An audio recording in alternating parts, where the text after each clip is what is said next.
Welcome to Conversations with Scott Fischer, where we will discuss stories, experiences, and learnings over the past 45 years with industry leaders, friends, and dealers. From Harley-Davidson to powersports, leadership to organizational health, and everything in between, join the conversation. My name is Taylor Layton, and I'll be your host today. With almost 10 years here at Scott Fischer Enterprises, I've had the pleasure of leading our marketing and communication efforts for many of our Harley-Davidson dealerships, multiple of Scott Fischer brands, and now lead Helm. Today, I specialize in people and process and helping our team trailblaze the digital evolution. It's my pleasure to introduce my longtime friend and mentor, Scott Fischer. Scott started in the motorcycle industry at a ripe age of 15 and purchased his first dealership in his 20s. Since then, Scott has owned and operated over a dozen powersports dealerships and has achieved his goal of growth, scale, and succession. Today, Scott continues to own two dealerships in New Mexico, but focuses the majority of his time and effort on business innovation, mentoring upcoming leaders, and giving back to his community. I'm excited to facilitate today's conversation with Scott and his longtime friend and colleague, John Greene. John Greene has over 20 years of powersports leadership, including owning and operating Harley-Davidson dealerships throughout the country and training and developing dealerships with Garage Composites and Harley-Davidson Motor Company. John is a longtime partner of Scott Fischer's and today works with Digital Lead Performance and Lead Helm to help dealers evolve digitally and generate more sales with their digital leads. Welcome, Scott and John. So Scott, let's kick off our very first podcast by sharing the story and evolution of Scott Fischer Enterprises and your powersports journey from your first dealership to service provider and now SaaS platform. Good. Thanks, Taylor. Good morning, John. Morning. It's truly a my journey is about really making your passion your career. And I started very early on as a very young adult, I should say young kid, racing motorcycles, very involved in the off-road competition. And at 15 years old, I went to work in a motorcycle store. It was like a dream job. You're an enthusiast, and you get to work in the dealership that you go into all the time, and play on the motorcycles and check out everything. And that opportunity led to really learning the business from the ground up. I mean, I started sweeping the floors and ultimately worked in the service department, building motorcycles and moving to the parts department and moving to the service department, and ultimately went to work in sales. And I had the great opportunity that I got recruited to move to Florida from Columbus, Ohio, to manage a Harley-Davidson, Kawasaki, BMW dealership. And that opportunity led to 3 years later purchasing the dealership.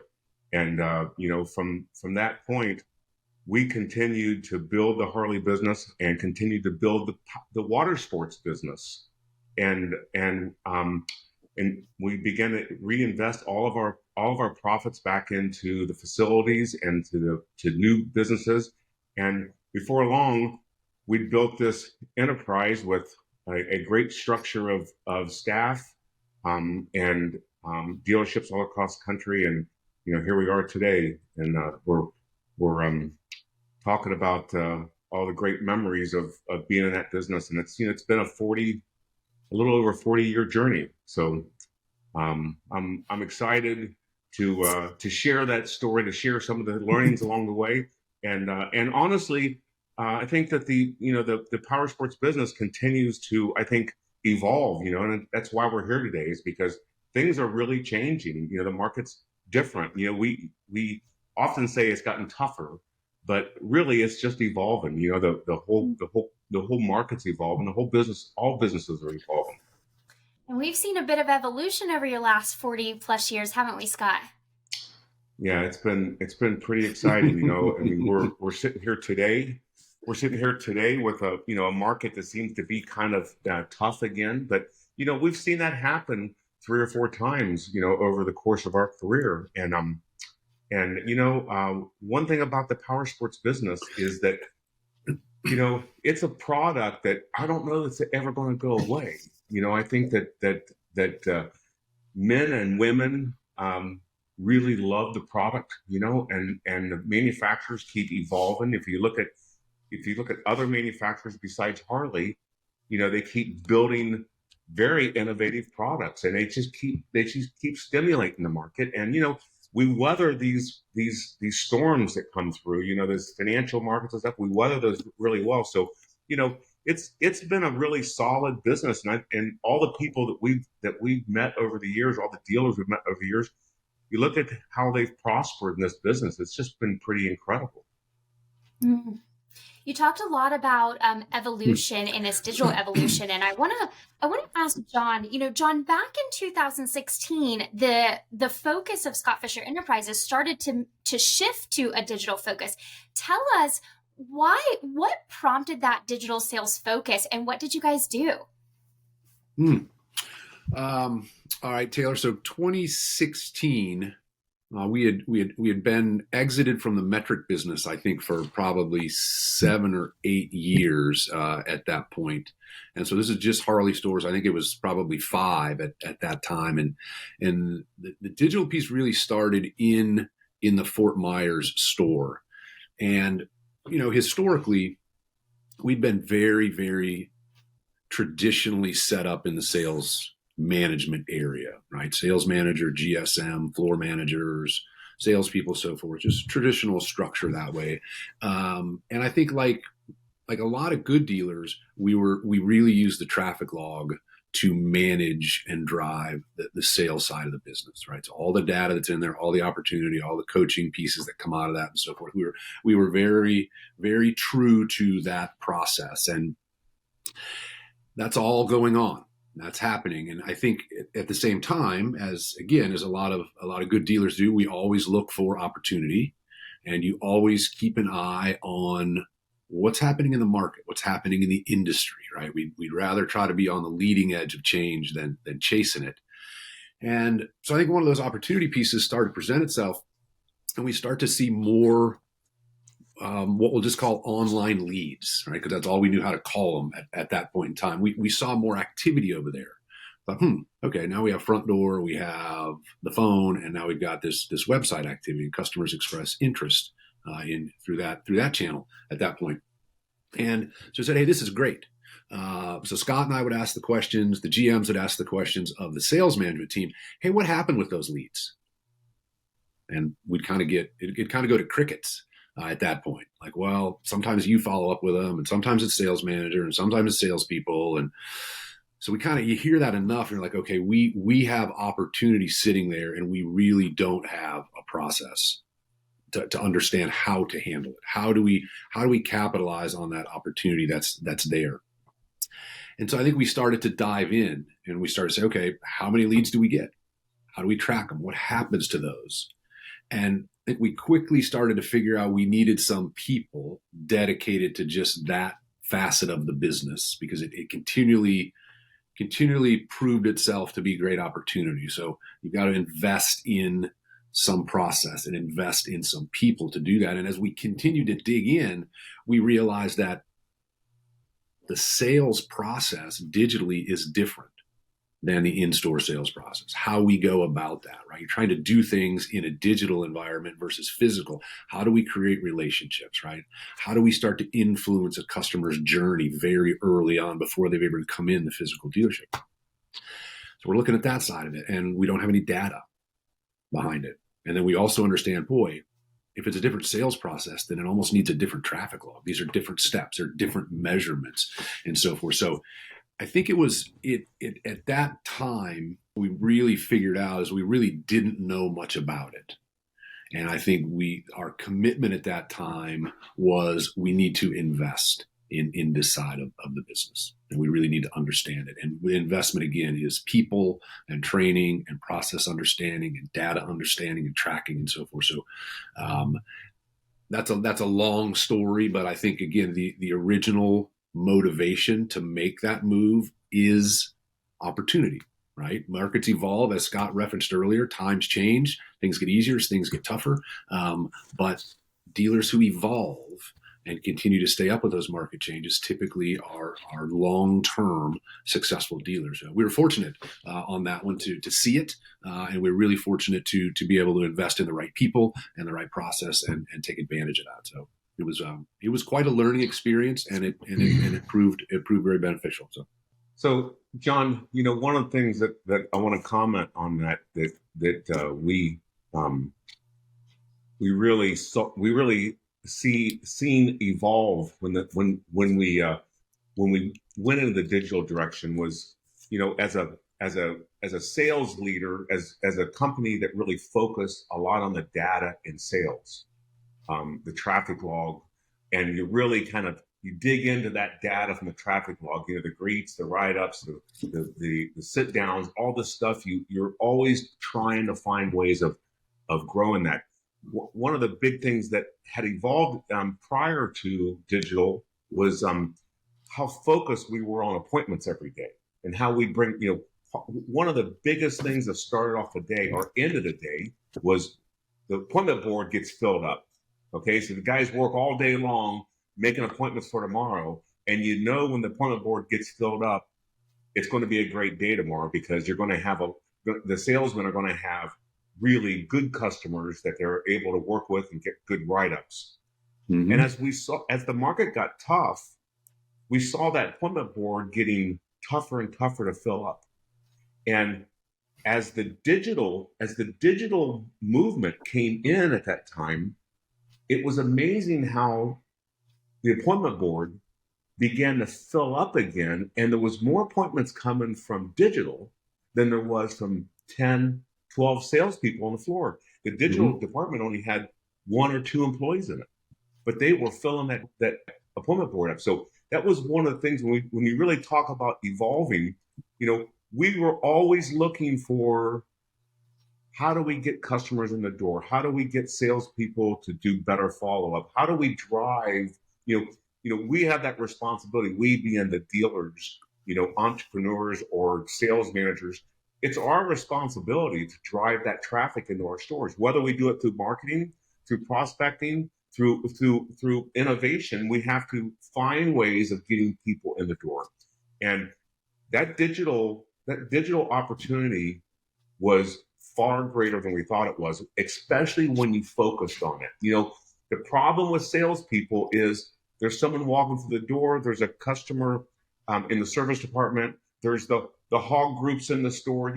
They just can't focus on that digital doorway. We would, quite frankly, turn salespeople over if they let customers hang out in the store and not help them. When someone walks to the door, they got to be approached, they got to be greeted properly. It's got to happen right away. Well, why would anybody ever leave a digital customer sitting there for an hour or 3 hours or maybe forever? At least when they walk in the store, they have to leave. But we find that dealers leave customers in the digital doorway, for hours. I think there's 2 things that brings to mind, right? I completely agree. Having focus, the segmentation of individuals focused purely on the digital side, right? Engage the customer, build a relationship, create value, get emotional with them, and let's get an appointment. Okay. That appointment then, when that shows up, that moves into the physical salespeople that are on the floor. And so that line of distinction between those 2 roles, I think, was a really important thing for us. And the other thing I think that happened, and we really had to watch it hard, is the salespeople can tend to get a little bit lazy sometimes, and they start to be completely reliant on digital to fill the appointment board. It's like, okay, those are extra, those are bonus appointments, right? You still, Mr. and Mrs. Salesperson, you have to do your prospecting. You have to do your follow-up. You need to create some of your own appointments as well. So keeping them on track and managing, again, their data and their performance through traffic log, and having a separate set of data and measures for what happens on digital and keeping those separate, I think that was a big learning for us, because we didn't know that going in. All of a sudden you're like, wait, these guys are on the sales floor just waiting for the internet sales department to create leads. And if salespeople are having a bad month, they're like, well, we're not getting any leads from the internet guys. I'm like, well, that's not how this works, right? It's got to be a balance. So right. Lots of learning. Right. Yeah. I think we it took some time for salespeople to really see the value in the internet department, because initially, the sales department thinks that when you start a BDC or an internet department, you're taking business away from them. But we learned early on that the only thing that internet department would do, those business development people would do, is drive appointments to the appointment board. That's the key. That's their key responsibility, is how many appointments. That's how we would grade the internet department, is how many appointments would they get today? What percentage of the leads would they turn into appointments? So that's the real focus. And then quite honestly, the salespeople begin to love the internet department, because they were taking on a significant amount of the salesperson's work. And they, quite frankly, did a better job at it. They did a better job because they're not distracted by everything. And we even proved that even further during COVID, because people began to work from home. And then we began to kind of see, maybe it's better to have your internet salespeople working from home so that they're not interrupted at all by anybody. So there's been a lot has evolved even in the internet business. Things we've learned how to do better, how to take better, how to really manipulate the numbers to dive into the data, like we did with the traffic log. If you look at the traffic log and what we did with that, so much stuff has come out of that.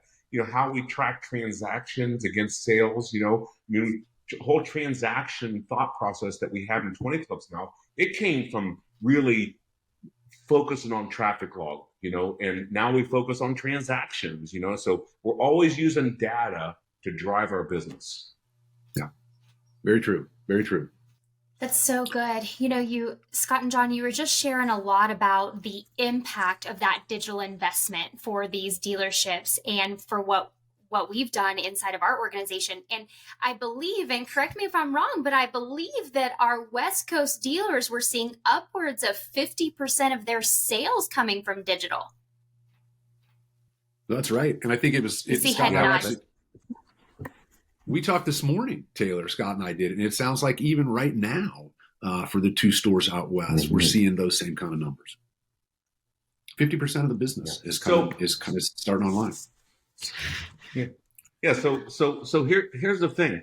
So we're challenged right now again. I mean, I know I can speak for every dealer out there that business is challenged again. We're we got a tougher time financially. Interest rates are high. We've just gone through this COVID time frame where, it seemed like everybody had money. Now everyone doesn't have money any longer. Okay. Not like they had that during the post-COVID time. And, it's so important today to just meet the demand that we have, to meet the sales targets that we want.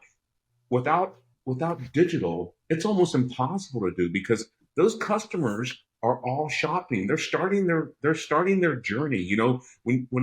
Whether it's an existing customer or a new customer, when they see that new motorcycle go down the road, that journey begins. The excitement begins. When I see a new boat, I love boats now, sport boats. When I see a new boat, I get excited about that product and I want to learn more about it. I go right online. I don't go to the dealer. I go right online and look at that different product. It's the same thing our customers are doing today. And if you're not prepared, and the digital side is not just about getting appointments, but it's setting up that website. It's how you market that website. It's really all about driving traffic and then being prepared for that traffic so that you get those customers through the journey, and that journey for the digital department ends at the appointment. But it begins again for the salespeople when they walk through the door. Mm. It's amazing to see the impact that digital has had on our industry, on our dealers, and even our teams. So let's talk about teams for just a minute. So John, let's think about leadership, right? When we're thinking about who's going to lead our digital sales process, how did you know what leader to select? What qualities did you look for? And what should a dealer consider when they're trying to identify the right dealer, or excuse me, the right leader, whether that be internally or they're hiring someone? Well, we were really fortunate because we had an individual that was interested in this, and he was a longtime employee. Had come through. He's actually now the co-founder. I'm talking about Aaron Barney right now, the co-founder of Lead Helm. But I think Aaron came to work. He just celebrated his 20th year with Scott Fischer Enterprises last week, Wednesday, Thursday, something like that. I remember. Anyway, Aaron had an interest in this. And, Aaron had worked as a salesperson and a sales manager in finance and GSM and all that stuff. So he understood the sales process. He understood, right, not just the sales process steps 1 through 9, but the relationship side of selling. Understands the product, understands the SFE culture at the time. So one person that we had, that was great. But from a skill set standpoint, again, I think they need to be data driven, but it can't just be an analytical mind that runs this BDC or internet sales department or internet department, however you want to call it. I do think they have to have the sales background in there as well. So there's a piece of that's product knowledge, people management, data analysis, and so forth goes with the role, because we're asking them not only to engage with customers digitally. Eventually, they're going to be managing other people who engage with customers. So now they've got to be able to do it, and they've got to be able to train and manage. And then we ask them to dive in and interpret the data, the performance, the KPIs within that department in a similar fashion that we would dissect and use the traffic log data. So it's a fairly broad skill set. And again, Aaron had that. The other thing I think that's really important is a willingness to learn. Okay, Aaron's been a great student of the business, and he's not afraid, nor should anybody that you designate for this role. They shouldn't be afraid to jump in, learn, try, and honestly, they're gonna fall down sometimes. They're gonna fail a little bit, and that's okay. We pick them up and we keep enough scaffolding them around them until they get really good at it, and then we can kind of step away. So Aaron's willingness to learn, I think, was a big piece. And then I think for any organization, a culture that is built on trust, right, and understanding and vulnerability and whatnot. And we as an organization worked tirelessly for the entire 15 years that I was with Scott on organizational health, which is really a belief system for us that's around the people side of the business, right? Not just the smart side, not just the hard goods side of the business, but the people side. And when you do that, you end up with very trustworthy employees. So Aaron says, hey, I want to go play in that space. And we say, okay, we trust you. And we're honest and open enough with each other that we kind of learned it together. But nobody was afraid to say, hey, I don't understand this, right? I don't know what this means. We need some help in here, or I failed. I really messed up over here. Can you help me out? So I think you've got to have, if you can get to a point where you have that culture in place, it makes this transition easier, right? It's not easy, but it can be made easier with the right people and planning and so forth. So yes, broad skill set, trustworthy, willingness to learn, I think would be my top ones.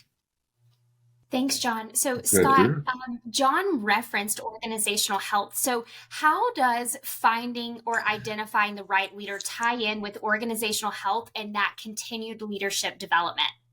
Well, I think, first, for those that are watching, having real health and organization is a company that's both smart and healthy. So we always have to separate those because, motorcycle dealers are pretty smart anyhow. Meaning, they've got they typically have great strategies. They have good finance. They have good facility, good marketing. they have those things. Those are the things that, you can buy. You can pay someone to get.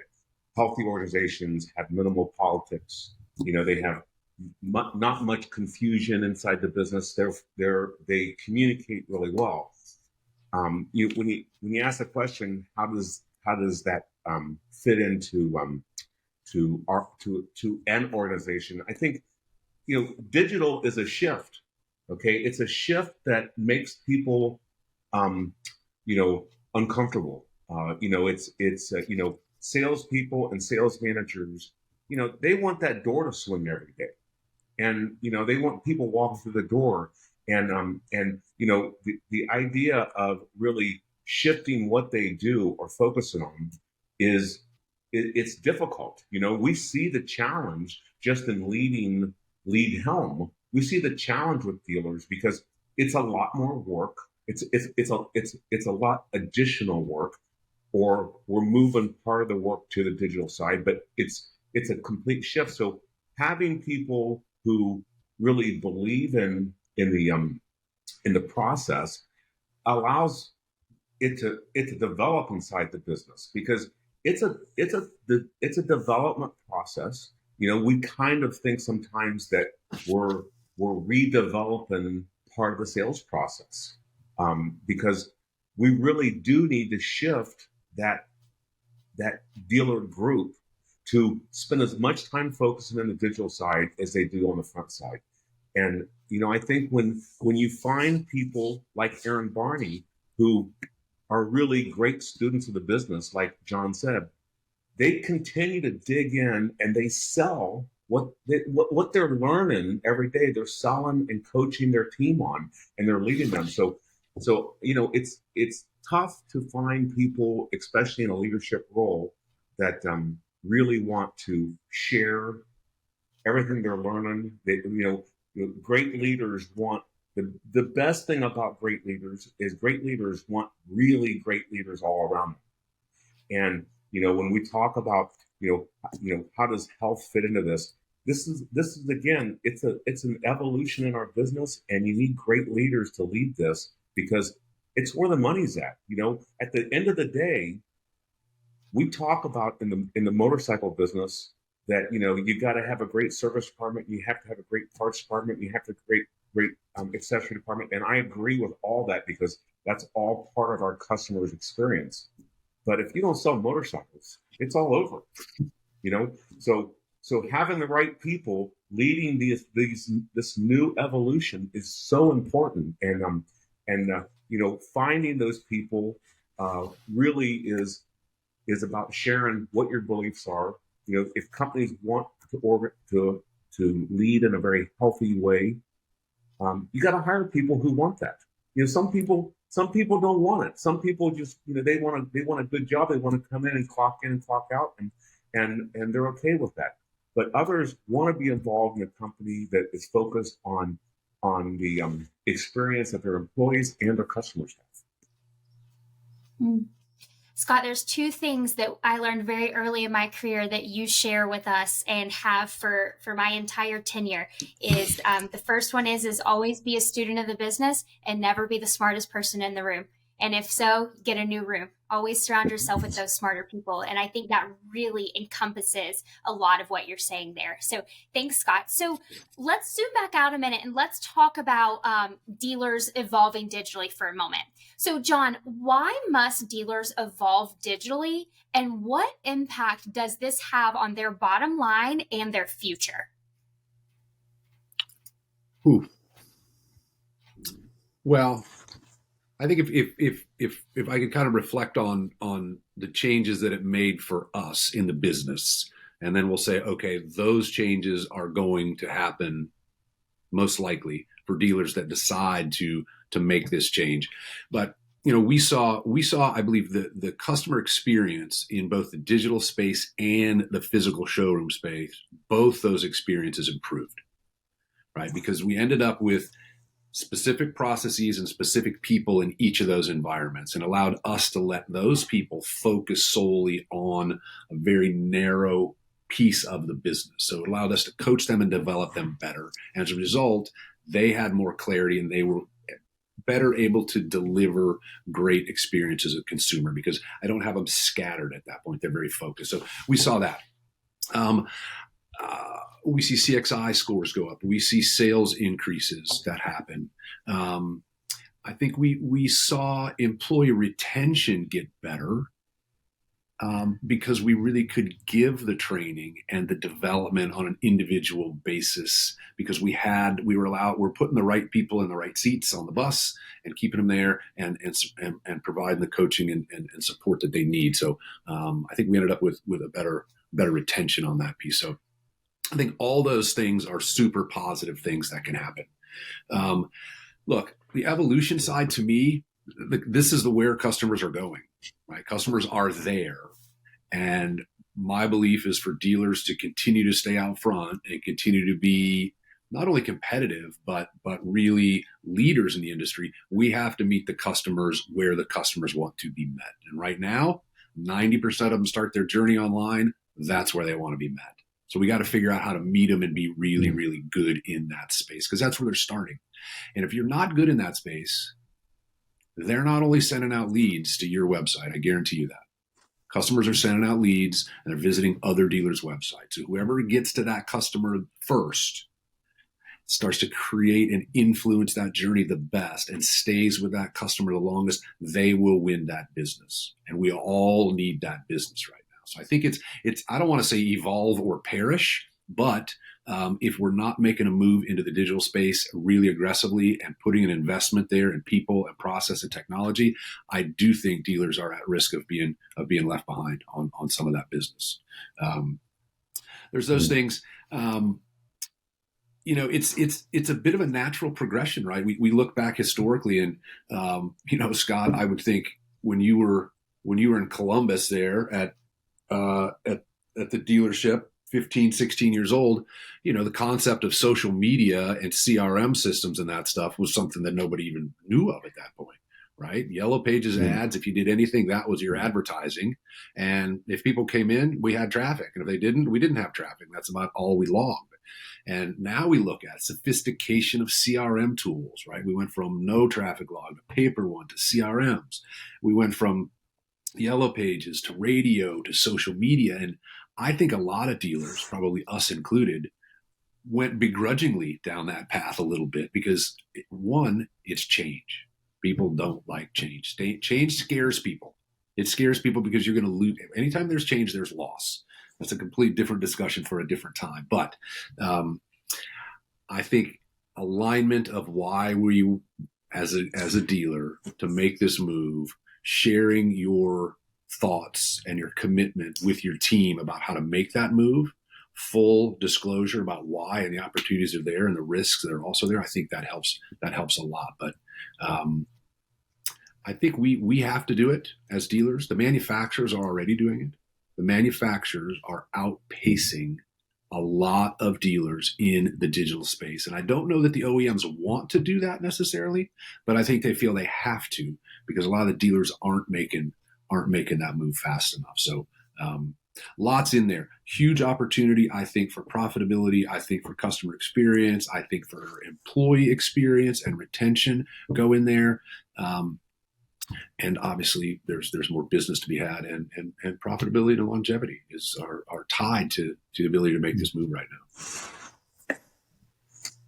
now. John, the one thing we know for sure right now is with the dealer groups that we have, with the full service that we did with DLP, that we know that better than 30% of motorcycles being sold, at least in our dealers, the dealers we work with, are coming through the digital doorway. But what we're beginning to understand today is that might be what we can count for. 30% might be what we can count because we're looking at the actual numbers that we get in data where customers were a lead and they became an appointment. The appointment showed up and then bought a motorcycle. But the fact is those customers are still going online first. They're going online. Sometimes they don't turn into a lead, but there's a lot of traffic all over our industry that is, viewing the product. When you go, back in the Columbus, Ohio days, you opened up the phone book and you looked for the Honda dealer or the Harley dealer or the dirt bike dealer. You looked for them and you called them. Now you go online, and quite honestly, the way people present themselves online attracts you to go on. It's like you're driving down the road and you see this beautiful Harley store. That's why they built it, to attract you to come in the door. We got to do the same thing today online. We got to do that because there's more competition online, far more than there is bricks and mortar out there on the street. I mean, you have to think of it that way. And you asked Taylor, how this is changing the business. I think when you look at the manufacturers today, what they're doing, specifically Harley's really investing a lot in the digital side. But we learned long ago that you got to take the data from sales, and you have to use that data to do lots of stuff. It's all about how to staff the showroom. How to measure the performance of your advertising. All the different measurements that you use, in addition to how to train salespeople. You look at that data, how to train salespeople. We have so much better and greater data now. The nice thing about digital is it doesn't lie, or it doesn't fudge the numbers. Our challenge as a sales leader with a traffic log was making sure the salesman logged their customer and the accurate information so that we could follow that customer up, or we could at least measure that salesperson's performance. When you looked at certain salespeople, you saw certain salespeople would take customers much further through the sales process, and others would stumble. It allowed you right away to help those new salespeople learn how to get further through the sales process. Well, we're seeing the same thing, when DLP existed and we were doing full service, we were forced to start training lead agents how to take people through the sales process. We invested in people in the industry to help us communicate online to customers. How to drive the process further. So coming back to your question, though, Taylor, is this is the business that we have today, and without really being the very, very best in digital, you're going to get left behind. There's no way you can survive today without being really good in the digital side. Scott, what would you say to fellow dealer operators who have not fully focused on digital yet? Well, we talk about being a student of the business, and we've always been a great student of the business. And I always reflect back on, and I think the memories are so great there's so many dealers out there that would remember old Uncle Ed Lemko, who, was really probably the best mentor in our industry. I mean, he believed in the sales process. He believed in taking data and driving data. He just was a great mentor. And if he would often say, if you can't count the traffic, what else can't you do? Okay, so his point to any of us in the room at a 20 club, or to a salesperson who didn't have a good traffic log, he would say, look, if you can't count the traffic, it's the simplest thing in the whole company. If you can't count it, what else can't you do? And I just firmly believe if you can't count the digital traffic, there's a lot of other things that you really can't do, but there's nothing more important. So, my only point to any dealer, whether they're involved with us or not, is you got to get into that digital side. You've got to make a lot of changes in your operation because, it's nothing against salesmen, but salesmen aren't positioned to handle the digital business correctly. They're just not positioned to do it. They're going to cherry pick that business. And, I don't blame them. If I was a salesperson and I could cherry pick the best people walking through the door and I could cherry pick the best people coming through the digital doorway, I would do that because I'm there to make money. But we as leaders have to position the dealership to maximize the biggest investment we have, which is driving customers through our doorways. They're either coming through the front door or they're coming through the digital door.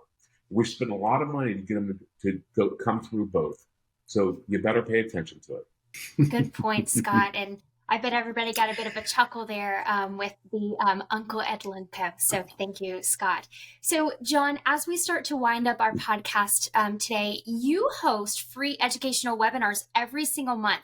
Can you give us a brief synopsis of what this series is and why dealers should join? Sure, Taylor.